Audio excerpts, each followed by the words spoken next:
I think we are good to start. Let's start. Anyone who would like to read the opening aspiration, please unmute and read.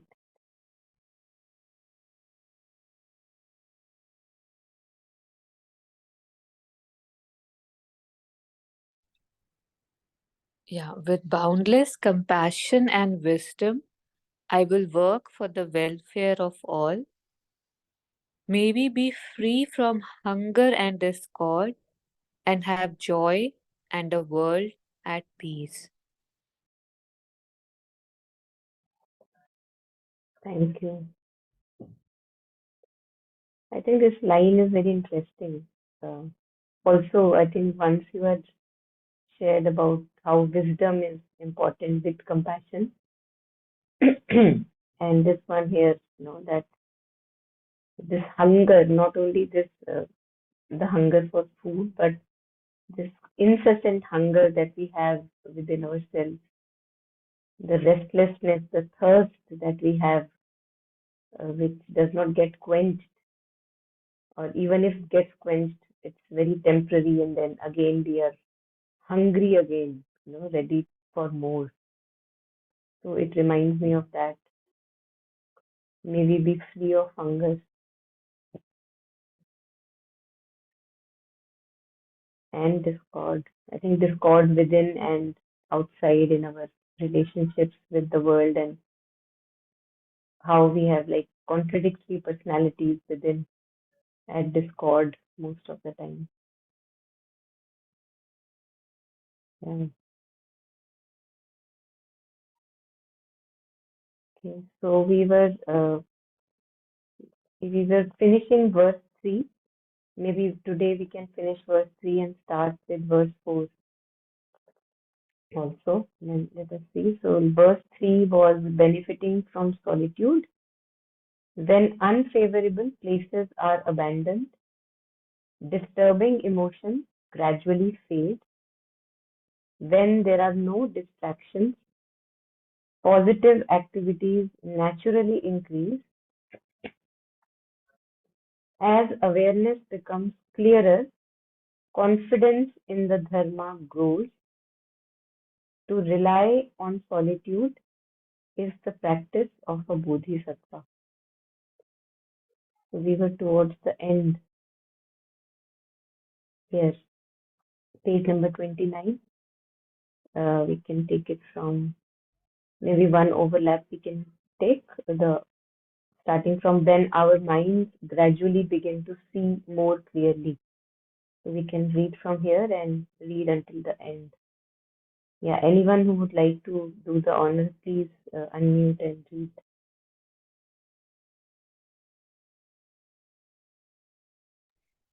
I can read.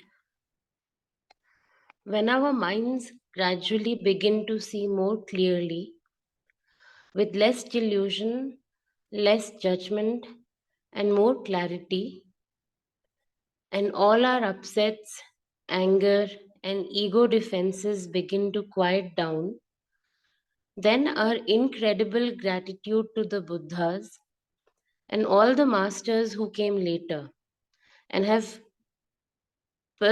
preserved this precious lineage just spontaneously arises in the heart. Our faith is uncontrived. When we imagine a world and our lives without the Dharma, we feel deeply grateful. Deeply grateful. While the practice of abandoning unfavorable places and allowing disturbing emotions to fade is not necessarily easy, it is certainly possible. As we go through each of the practices in turn, we find that the text is actually describing the four thoughts that turn the mind away from ordinary worldly activity and toward the Buddha Dharma. These four thoughts are a powerful practice in themselves and entail 1. Contemplating our precious human life so that we are grateful for our existence. 2. Contemplating impermanence and death so that we seize the opportunities of this life right now. 3. Contemplating karma, or the law of cause and effect, so that we understand that our every action impacts ourselves and others. 4th, contemplating the suffering of cyclic existence, samsara, so that we are no longer entranced by worldly things.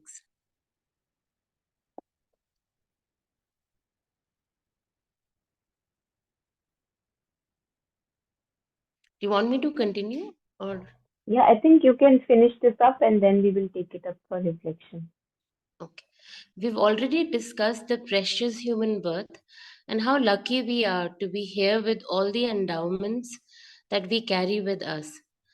The second is impermanence, which we will consider next. Yes, thank you.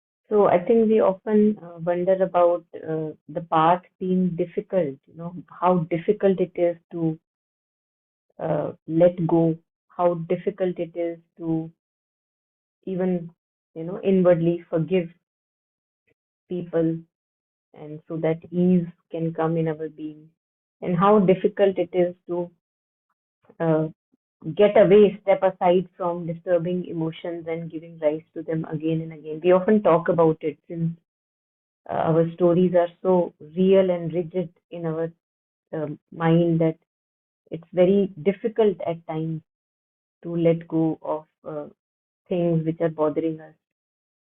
So that's what is shared, that it's not easy, and that is why all the masters and mystics have talked about, and that is why this book is called The Heroic Heart. It's not uh, for our cowardly self to be able to do this. It requires heroism, but we all have the heroism. There is none who would not have the heroism, since all of us are born with that divine essence within, which is full of divine strength, inner strength. So if the challenge is in front of me, then definitely I must be capable. That is why the challenge comes to me. So I think from time to time this comes up that, oh, it's so difficult, why it has to be so hard. And it is hard, for each one of us. We all have our own sticky points to resolve and transcend. So it is hard, it is difficult at times. At times we do it in joy, at times we are struggling, that why is it so hard. But that's the point, that only that challenge comes in front for which we are capable. So as mother says, that we have in exact proportion the equal strength, the challenge that has come in front of us, in equal exact proportion we also have the strength uh, to be dealing with that challenge, to resolve it, to transcend it. So just to say, and I think it's from my part, it's like I'm just reiterating for myself that it is hard at times, and each one of us have their own hard points to take care of. And yet we will do it. Why? Because that's the best possible way. So while the practice of abandoning unfavorable places and allowing disturbing emotions to fade, to let go of our sticky points, to let go of our, like worries and attachments, and that all the things that trouble us, that whatever I said, why didn't the other person listen to me, and why didn't things happen my way? So letting go of all that is not easy. It is certainly possible. It is not easy, but it is possible. As we go through each of the practices in turn, we find that the text is actually describing the four thoughts that turn the mind away from ordinary worldly activity and towards the Buddha Dharma. And so, like, 4 points for us that to reflect upon, that when we reflect upon these points, then it becomes easier to let go of all our burdens that come from time to time. And these 4 thoughts are powerful practice in themselves. So these are the 4 points. Contemplating our precious human life so that we are grateful for our existence. So let us take a few reflections on step by step, these 4 points. I'm sure all of us have touched upon these points once in a while, but let's kind of, re-embed them again. So contemplating our precious life so that we are grateful for our existence. So how does this help in letting go of the burden and in following the right path? Yeah, any thoughts, reflections would be welcome. And we can do it right now. Like we can take a moment and contemplate that we have been given this precious human life. And we used to read in books and literature that कितने 34 lakh I don't know 84 lakh योनियों के बाद मनुष्य जन्म मिलता है. So we have been hearing it, especially in India. It's not new to us that there is a preciousness in human birth. But have we ever reflected upon it? So maybe we can take some time and share. Yes. Yeah. One thing is the human birth, which, like you said, we have heard in India, right? Like we have grown up hearing this. And yet, how in Buddhism, especially, I've heard from Jetsunma for most of all, that in that too, to have this kind of birth in which you're educated, you know how to read, write, you have those background, those circumstances which have enabled you to come in contact with these words, with these masters, the gurus, that this even this thing that no, this is not enough, there has to be more in life, just this push, this feeling, this knowing that no, something is not okay with the way life is. I mean, these are the things that just make it like much, much, much, much more precious, and even to be able to call this a human life, because we do know that there are so many lives in which just, roti, kapda और मकान, चाहे चाहिए हो चाहे नहीं चाहिए हो, चाहे 10वीं रोटी कपड़ा और मकान हो, चाहे 100वीं रोटी कपड़ा और मकान हो, उसी में ही somewhere we keep getting stuck. Like, this gratefulness. I mean, I don't know, I can like speak for 2 hours on this and not in a very Please peaceful do, way. please do. It makes me angry. Sorry.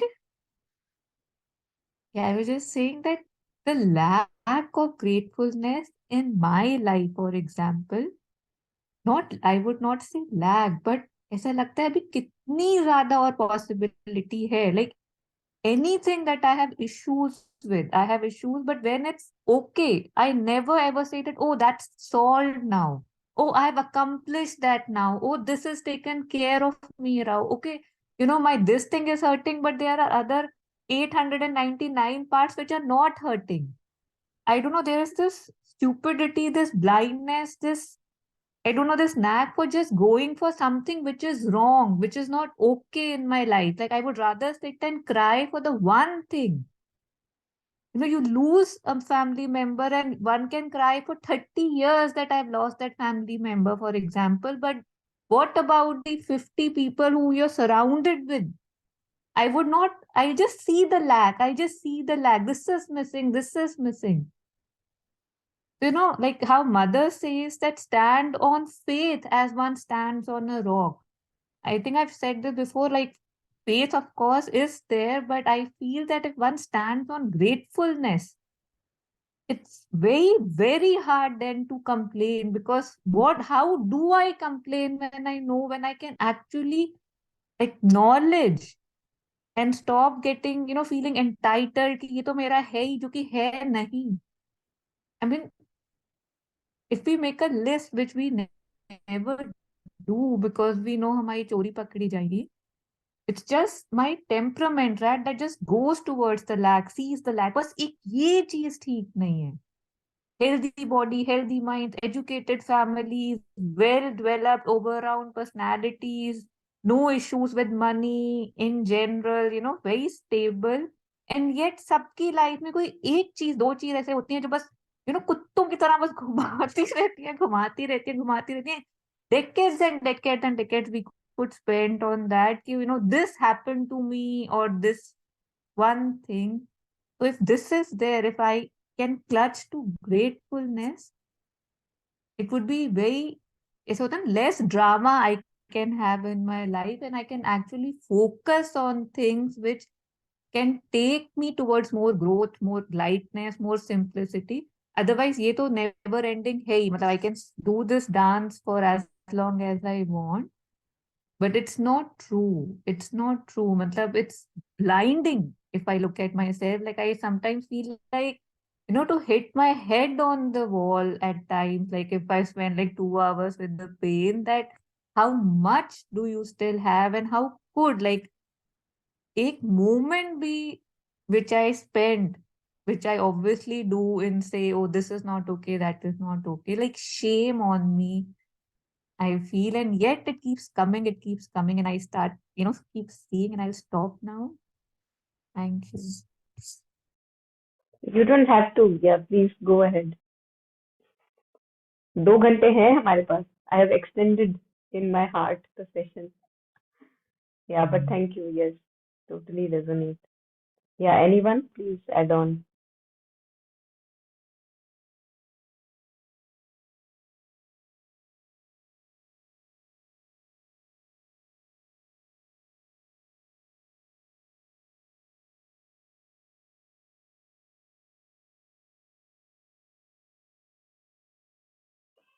So I think again, as you said, that this can be a topic in itself, which is very true because so many masters mystics have already talked about it. Mother and Sri Aurobindo talk about, and the thing that you were sharing, that why do we keep going back into the lack, what's missing, rather than being grateful? There is a sense behind that. I mean, there is a design behind that. And what Mother and Sri Aurobindo talk about is that we are as if we are totally identified with our desiring self, which is always desiring, always wanting. And I see myself as that desiring self. So always something is lacking. Always. That's the thing with desire. One desire gets completed, then we jump onto the another, jump onto another. And we know ourselves as this one who is always wanting something. I am this one. And if we read Mother Shri Aurobindo, this thing comes out again and again for those of us who have read a few words, that our journey in this birth, human birth, has to be from this desiring self, which is always lacking, lacking, lacking, lacking, what you were sharing, uh, from that to our true personality, which is forever in gratitude and devotion. That's the journey. So if the journey is then it means that the falls will be there.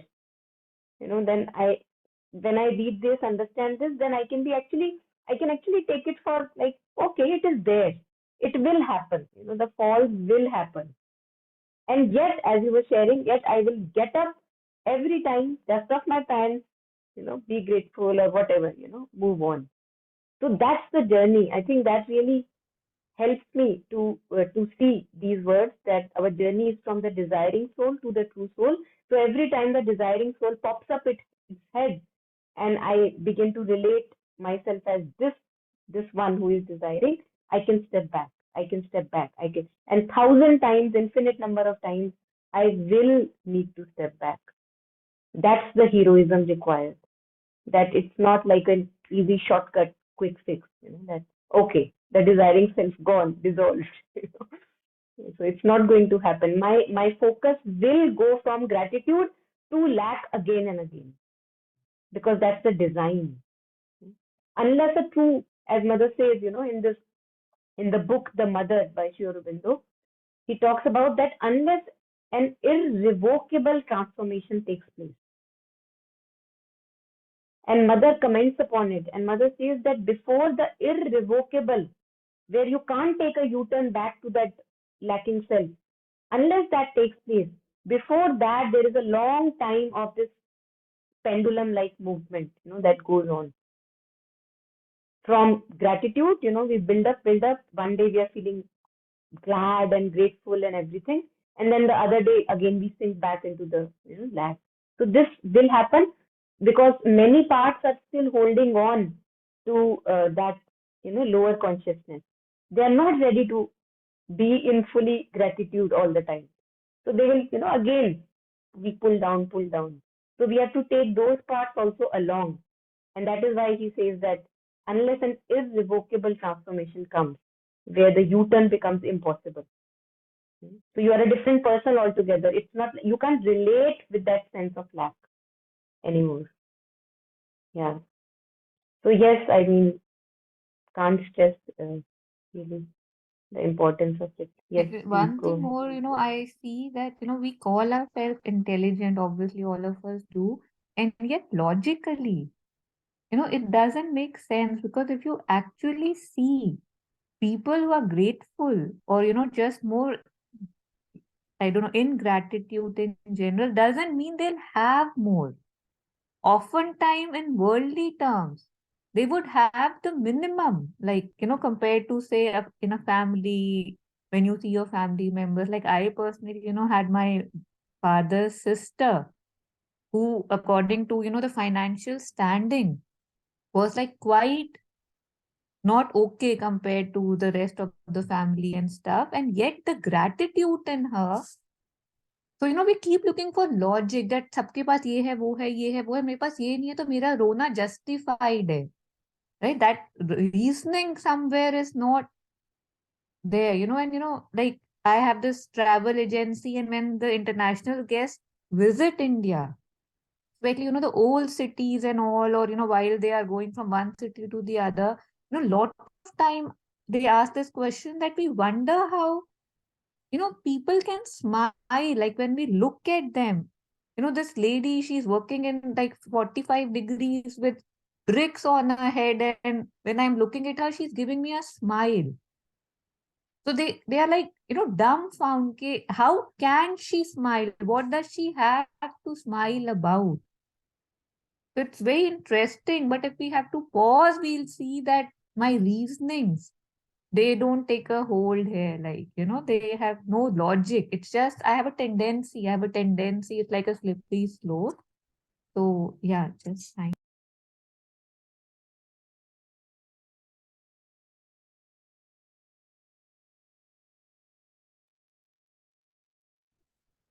Yeah, hi.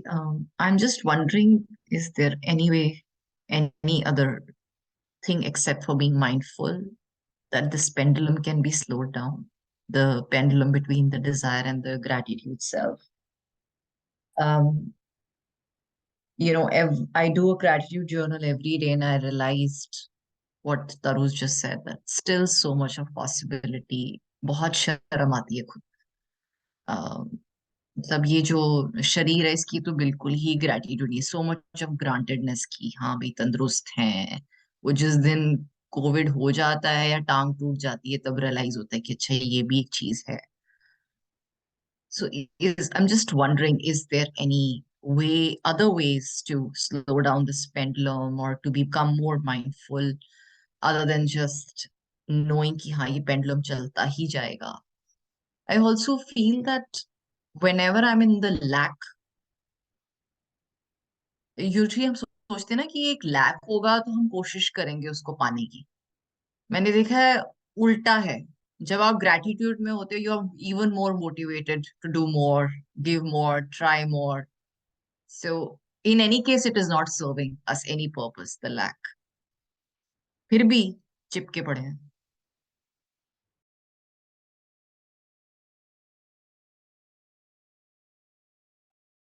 Very true. Yeah. I think it takes a lot of experiences. Mother talks about it, so there is no shortcut. And in prayers and meditations, Mother does say that even for the best, she says, even for the best, the process has to be slow, long, and lot innumerable experiences would be required. So that through those experiences, we actually become more and more convinced in ourselves about the right path, like identifying more with the gratitude self, as you were sharing. than with the lacking self, as we realize that there is no end to identifying and disturbing ourselves and others by again and again identifying with the sense of lack, which is our desiring self, which is the false self. I'm not my true self when I'm identified fully with that desiring self. And that is why it gives us so much of unease, because that's not my true being. So, just like adding that point, that experiences are required and the process is long and slow, uh, for even the best, as Mother says. Yeah.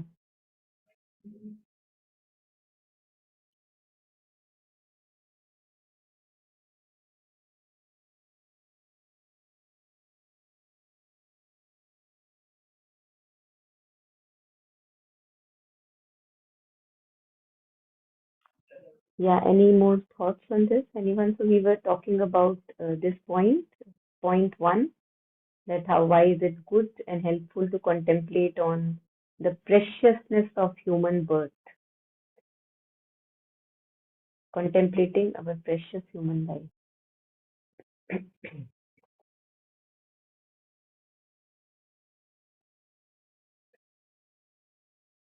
So one thing more which is coming to me is that only in human birth, as they say, masters and our mystics, that uh, a human is born like an animal. As Sri Aurobindo says that we are born an animal man, and only in us is the possibility, being born with that animal instincts and everything, to transcend all those animalistic instincts and to become divine. That possibility is there in the human birth. So again, preciousness. You know, that and the problem is that we can even go down than the animal. That's very. I think it's very obvious if we look at the condition of the planet. What have we done with the greed and more and more desire and ambition? So if we can go down than the animal, we can also go past the animal man that we are born, animal self that we are born with. So that possibility is there with human consciousness. So a dog is born a dog and dies as a dog, but a human being may be born as an animal man, but he doesn't have to die an animal man. He can actually realize himself and die as like leave the body as a realized self, as divine self. That possibility is there only with human birth. So that's what we have heard, and we have seen for ourselves also, that how much this progress and possibility of realization after realization, and that's possible here, with us.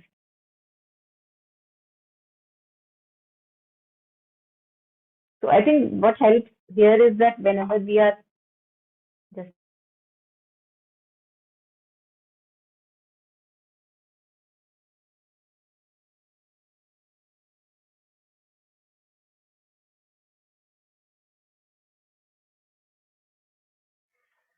sorry, yeah. So I was sharing that whenever one is lost in something which is trivial, which, as Saru was sharing in the beginning, which those loops which come again and again, year after year, day after day, and when one is lost in those, uh, not wantingly, but they come to us. We can say that they come to us, and we can't help but think about it, think about it, think about it. And suddenly, if we reflect upon this, oh my God, I have a precious human life, and what are the possibilities waiting for me? What is the work yet undone in my life? So many realizations undone. Then suddenly, I think it can, like falling dust, as Mother says, it can actually let go from our back, and we can do the actual work for which we are here. Hmm. So it helps to again reflect, and the very fact that we, as you were sharing in the beginning, that we have the possibility to reflect. When we read something, there is still a functional intellect which can be used to reflect. So why not make the best use of it? Yeah. So any last comments here on the first? Yeah, one more from me. You know how you speak about surrender, right? Like how it's binary in nature, right? Like when you, in every moment, either you are surrendered or you are not. Similarly, one can say this about gratefulness. Like if one is in gratitude in one moment, in that moment, it's not possible to be feverish, to be very desirous, to be, kind of saying, कि अरे, this is not right. मतलब, again, it's like, what do I cover myself with? If I'm covering myself with that, okay, I am grateful right now. Okay, right now, this moment is fine. This moment is fine. So it's again, like if one is seeing that one is going down that lane again and again, which one does, this stands like a pillar, right? Like gratefulness stops you from going down that road again and again, because while you are there, you're standing here, you keep going down, you can't go up, right? If you keep going back, you cannot go forward. So just seeing that, and I think this also then ties up with, how they say that if you're unhappy, know that you're insincere, because in unhappiness, this is where I am, right? This is not right. That is not right. I don't feel that. Oh, this is, physical, mental, emotional, whatever, for us, our own, everybody has their own unique mixture of things.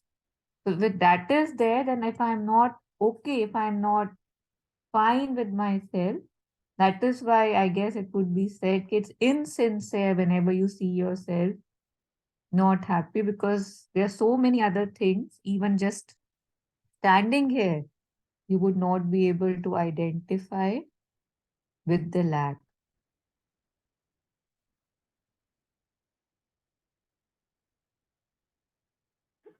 I'm so sorry. There's some chaos going on here. Yeah.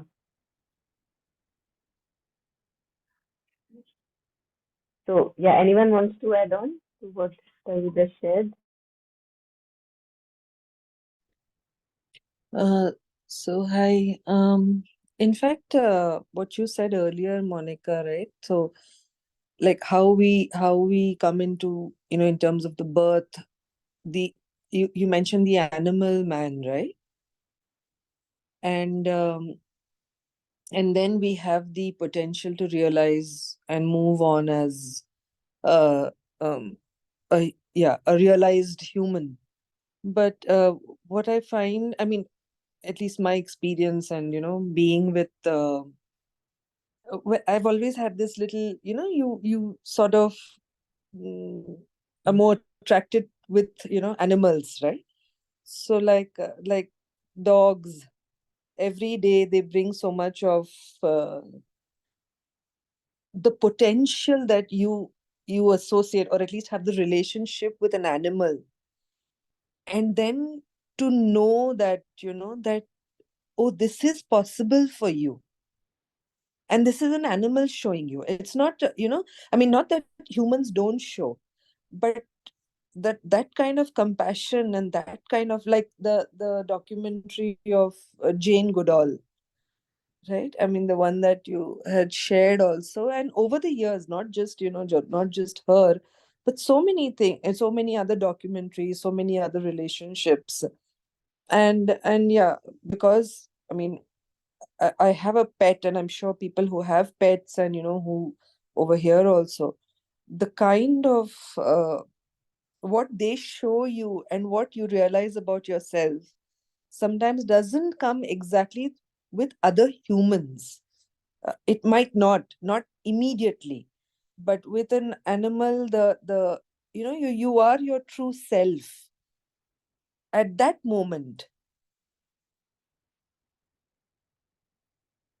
Yeah, so that's something I think I would be grateful sort of for that.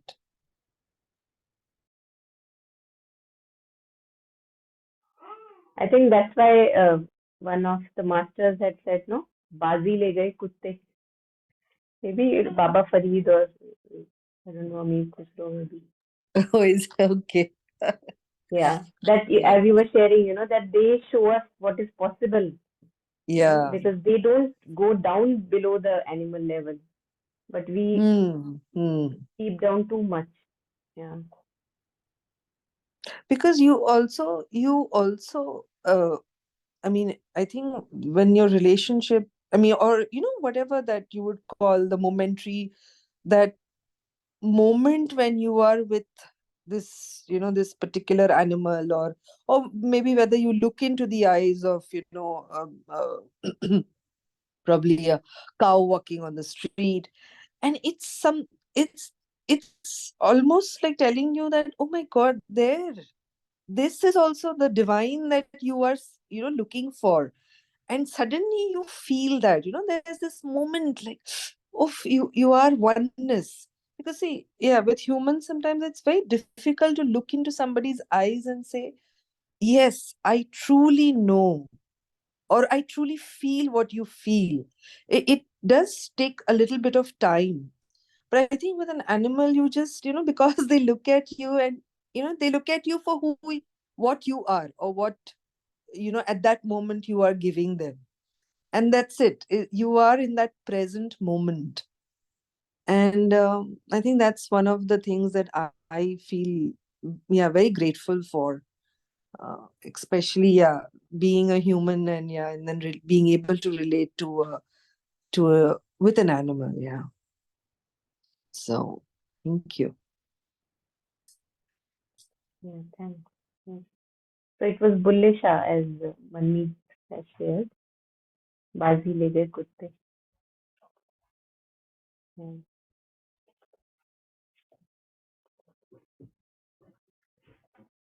So maybe we can take up the second one now for reflection. Contemplating impermanence and death so that we see the opportunities of this life right now. So after this, the verse I think also comes on impermanence, yeah, which will come later. But yes, we can talk about this one. Why contemplating over death or impermanence of things? It helps so that we seize the opportunities of this life right now.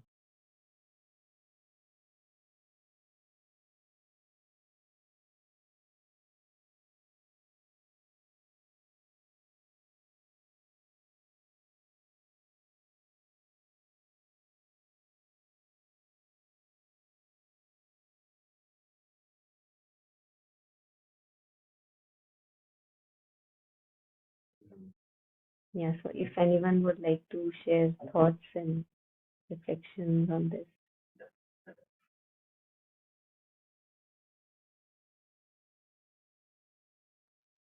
If nobody is going, I can talk about this too. I remember Sri Plus Sri, 2 hours, so 4 hours. yes, used to say that, if you're feeling depressed, like people would ask him, I'm feeling depressed or I feel lack of energy. So he would say, go to the Shamshan Ghat and spend 2 hours there. That was and I'm talking this like maybe 10 years back, 15 years back. That wasn't a very conventional answer expected from a happy guru, right? Like he was the guru of joy and smiles. I thought that answer had some weight to it, right? Like here I'm saying, oh, I'm depressed. And there you go actually to the cremation ground and see 10 bodies coming and being burnt in front of you in those 2 hours, and people like howling and crying that, their world is over. Then you would not be able to say that you're depressed or you feel a lack of energy and you are wondering what to do, because it just brings, I don't know, it's like a reality check, right? That where are you lost? Where are you lost? So again, I guess, especially in Buddhism, right? They really stress on this, right? Like, remember, death can come any minute, right? Any minute, which is true, but because it doesn't, somehow we feel that if I'm thinking about death, that means then I would not have drive for anything else, right? फिर मैं क्या करूं, बस ये सोच के बैठ जाऊं कि हाँ कभी भी मर सकता हूं, that's it. but they are coming from a different aspect, that remember that can come anytime, and this is a precious human birth, so do something about it, right? Like, how they say, ki gather that wealth which you can take with you. So it's just, again, it's, I think, very similar to the gratitude that we were saying, that if one is grateful, one cannot go into lack that easily if one sticks to it. Similarly, if one is reminded, again, they have this death meditation they speak about so much, right? That just remembering that it will come. And if we just remember it every day, it would be less and less, with practice and sincerity, possible for us to just waste another day, waste, again, thodi si, that awareness or awakening comes, that, oh, this time is precious, this day is precious. And a little bit one also feels that मैं कर क्या रहा हूँ वहां पे अभी, and I might not be here. And it's not just words, like sometimes you just feel it sounds like a cliche that अरे हाँ कितनी बार तो सुन दिया. But have I ever reflected on its meaning? Does it mean anything to me, right? That yes, death may strike any moment.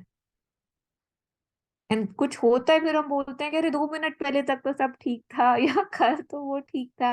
And that's how it happens for everyone.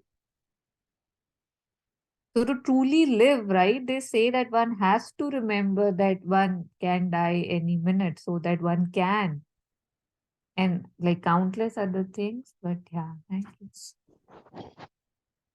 Yeah, Tharu, the cremation ground or the cemetery example which you gave, that one can go there and feel that one is blessed, that one is alive. So, if one is not scared of death, there is no fear, then if one goes to a place like this, then why would one feel good about being alive? One would not feel anything, isn't it? That okay, that's fine, even this is to happen. Even right now I'm alive, this is good. Next moment I might not be alive, even that's good. Yeah, we were talking about, basic, like I was talking about what Sri said about, like, when one is depressed or feeling the inertia, right? Ki one is not doing anything. Because there's something in me which feels that this is permanent, right? I am permanent. This role is permanent. This life is permanent. Others die, but I will not die. So that moves you, I think. Matlab, if you recall, Huh. when you had actually gone, right, several occasions when you go to a cremation ground, it's not possible not to feel anything there. It's not possible to live, like, without any movement, emotions. So I'm talking about those emotions, those movements that he was referring to, that then you will not be able to just sit. Something shifts, something moves, that, okay, not about fear, but Mhm. just that, yes, I too shall die. Like I Mhm. sometimes, I remember, I mean, I don't know, it's like I imagine my face. I remember when I used to go, I haven't gone many times, but it's like I see my face on that body, like, okay, so that just, it makes it more real, because one day it will be my face. So how does that change anything? Like, does it move you? Does it, if it doesn't, I mean, it doesn't, but it does move. I don't know, it moves me when I again and again remember that any moment, any day could be my last.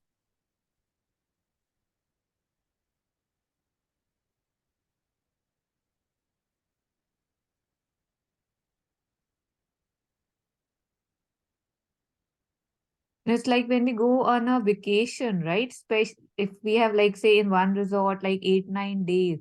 On the ninth day, on the 8th day, when we know it's a last day, we somehow, want to do more. We want to, I don't know, spend more time somewhere and make it count, because tomorrow we have to go back home. So let me cover up other places which I haven't, or spend some time where I want to. So just this, whenever we realize that we have something and its time is going to be up, we value that more, right? So it's just about I don't think it's about fear. It's just valuing what I have more because it can be taken anytime and it will for sure. Yeah, right. And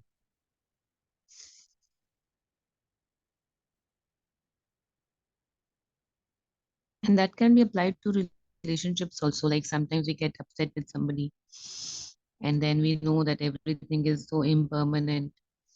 So it's not only about our inertia, it can be about the inertia in the relationships too.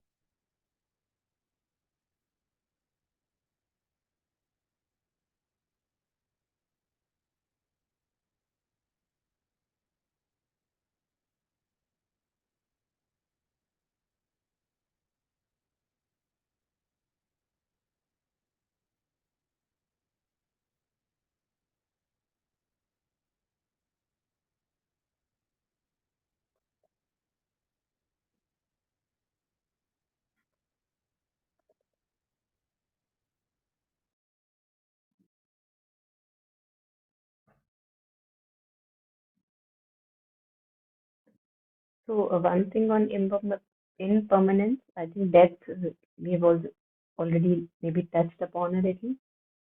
Impermanence also in the sense that since we want to have fixed things in life, like a fixed relationship, a fixed something which becomes my ground, a person that becomes my ground, a fixed relationship that becomes my ground. It should never change. The person should never change. My job, if it's a good one, giving me good money, should not change. And if it changes, it brings us trouble. So I think the aspect of just impermanence, even if we uh, right now maybe not take death in consideration since we touched upon death, I think that also is very helpful because of our stickiness. We want to just stick to everything. And when that thing is taken away, we are like, oh my God, how could it be taken away? But when we consider it as a fact that this will be taken away, either it's a child of mine, my own self, the body, uh, job, property, the place where I'm living, anything, any so-called thing or a person which I can touch, feel, sense. So all those things are fleeting in character. Just like previously, many things I have lost or gained, and the ones I have gained will also be lost someday. So we see that everything is fleeting. Nothing is permanent. Even tallest buildings, the strongest, most buildings that man makes, they also become rubble after some time. You know. So through that, we also see that there is nowhere that I can hold on to, grasp onto as something solid to which I can stick as a ground. So to be okay with groundlessness, that there is no ground, since everything is fleeting, and to be okay, rather than being panicking there, to be okay with the groundlessness, the feeling of groundlessness, that yes, there is no ground. Yes, people change, relationships change, people come, go away. Even the closest, most friends, they meet and then they part. So there is no ground to which I can grasp onto for my own solidity. So can I then, understanding this, reflecting upon this, can I be okay with groundlessness? So in Buddhist parlance, we also talk a lot about being okay with groundlessness. Even the most closest people that we can think of, even they cannot be our ground. So I think that again makes us easy, if I can say, and we stop, then we can, there is a possibility that we can stop grasping onto things. Because whenever we are trying to grasp onto things, we think that if this is given to me, then I have a ground. But we can't be ever sure because that will also be taken away, since things are fleeting. So I think reflecting on impermanence, especially when we are having relationships which are attached relationships or work, name, fame, respect, anything to which I cling to, knowing that this too shall pass, helps me to be okay with and be prepared for its passing. So, and they also talk about, like Saint Kabir talks about to die before we die. And he says to prepare for true death. We don't prepare usually. Death takes us by surprise. Oh my God, or shock. What did just happen? But he says that to prepare for that the one in you which wants to cling to everything, which just wants, that has to die before you die. And he again talks of this desiring self that we were talking of. And in another one of the couplets, he says that wanting self doesn't die. You think you are dropping the body off and you go off, completely, but don't think that. That your desiring self, wanting self, in another form will take birth again, and the journey will continue from there. And right now, we come back to the precious human life. Right now, I have the opportunity that I can die to the desiring self before I die.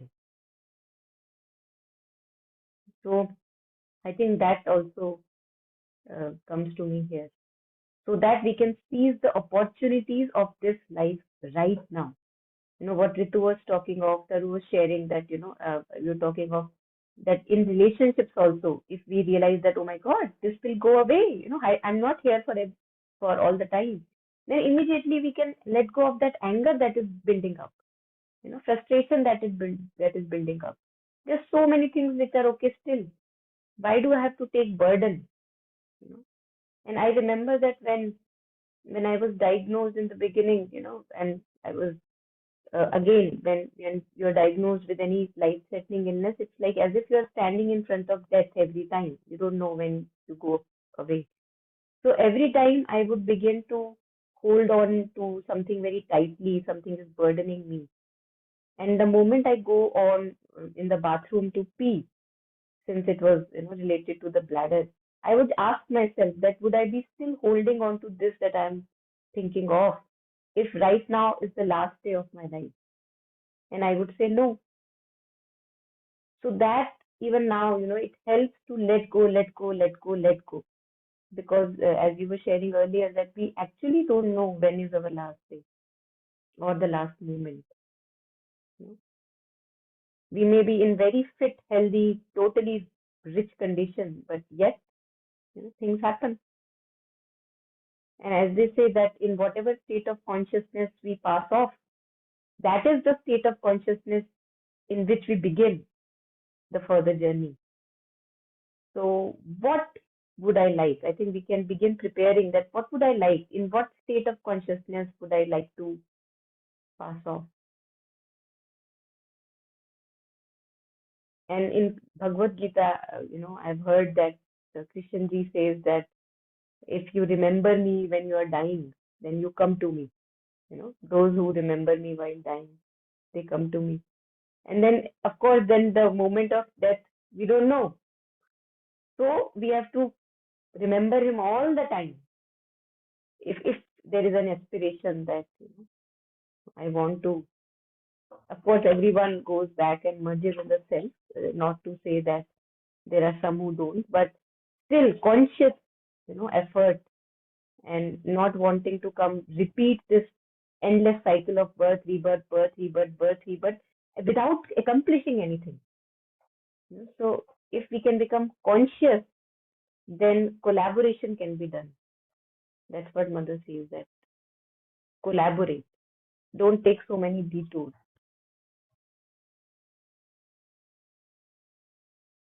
But the destination is one. That's the confirmation. Even when 10,000 detours, the destination is one, so we can cheer up. And we are all stubborn in our own ways, and yet the destination is one. So that divine certitude is there.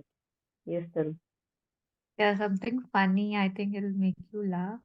You know how you shared that in Bhagavad Gita, Krishna says कि जो मुझे आखिरी time पे याद रखेगा उसको मैं खुद वो मेरे पास सीधा आएगा. But वही मुझे आखिरी टाइम पे बुला पाएगा जो हर मोमेंट मुझे बुला रहा हो, that is the complete thing.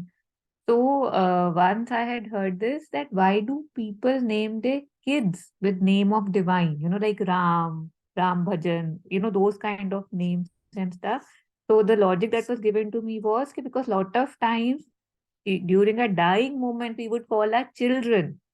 So now this is a shortcut, right? Because I'm not close to the divine in general. I don't remember him all the time. But if my children are named with that name and I end up calling them, then he will come and get me. As in, naman to me that I don't want to actually do what Krishna is saying, but because I am so clever, I want to devise, 15,000 ways that I can work around that statement and yet arrive to the place where he's saying I should arrive. So, yeah, that's fun.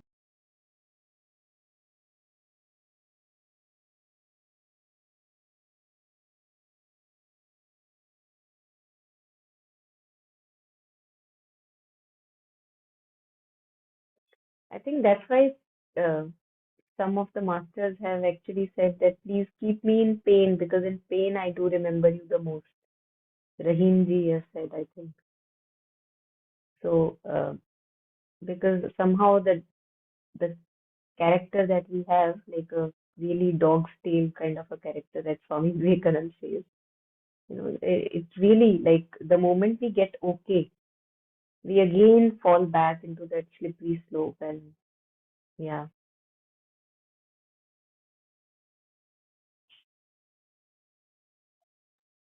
Now, what I had shared with you last week, I think what I read in the book Death, Dying and Beyond again, in that how they said that, how they were talking about the moment of death, that how a lot of people have spoken about how it's such a painful moment.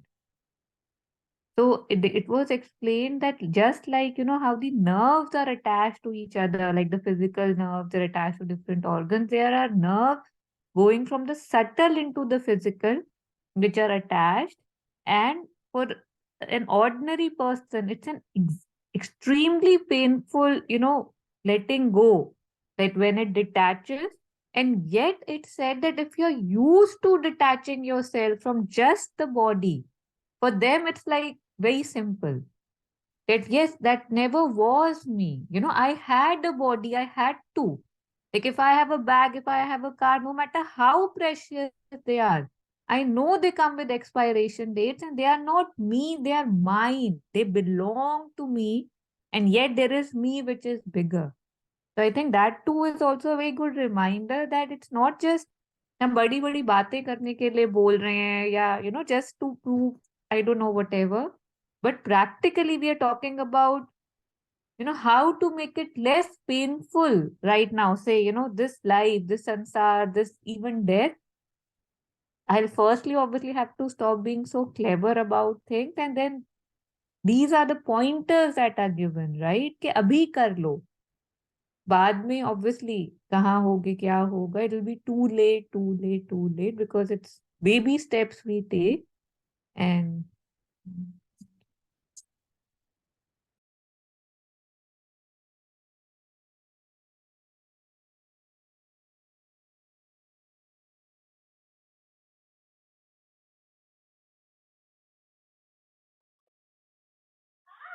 Anyone? Any last comments? I think let's rest. We can take up in the next session, and then we can pick up the verse 4 also next time. So, yeah, any last comments, please welcome. And again, to say that these are just touching comments, and we can take our time if we want to reflect upon the impermanence, death from time to time, and also the preciousness of human birth, the 2 points that we talked about.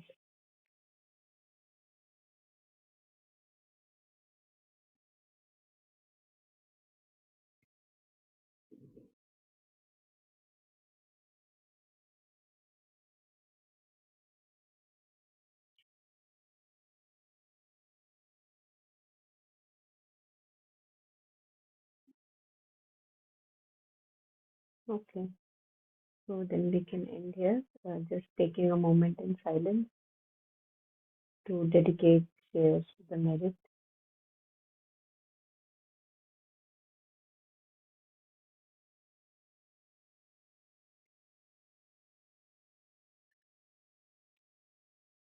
May we have peace and content in our heart.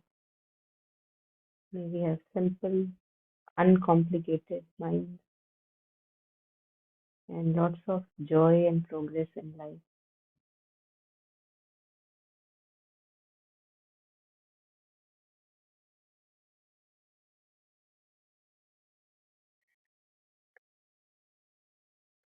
Thank you. Thank you, Manmeet. Thank you, everyone. Thanks for joining.